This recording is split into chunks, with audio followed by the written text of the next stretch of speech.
Here's how to completely rip Copilot out of Windows 11 using 2 scripts, then kill 5 background services that are doing nothing useful. And before you worry, we're doing this using clear, open source commands that you can audit yourself. Before anything, create a restore point. If you're not sure how, the steps are in the description. Also, a lot of outdated guides will tell you to disable SysMain, which used to be called Superfetch. Don't. SysMain caches your most used apps into spare RAM. On anything with an NVMe drive, disabling it causes stuttering, not speed.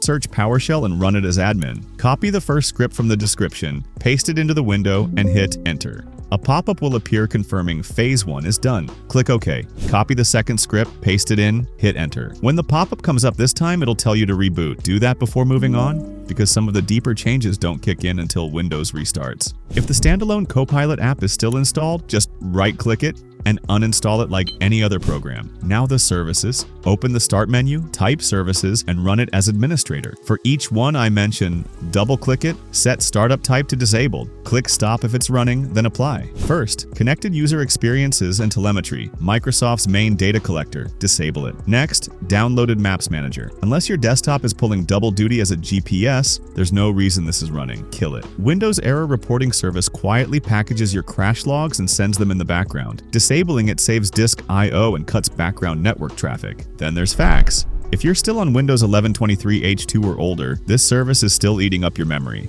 Get rid of it, but if you're on the latest updates, Microsoft finally did us a favor and removed it completely. Remote Registry lets external connections modify your system registry while Windows is running. That's a real security hole. Shut it down. Last one, Distributed Link Tracking Client. It maintains file shortcuts across a network. If you're not in a corporate environment, it's dead weight. One more thing before you go. There are a few extra services worth checking depending on your setup. I'm putting the list on screen now. Pause, check which ones apply to you, and disable the rest. If this made a difference, subscribe.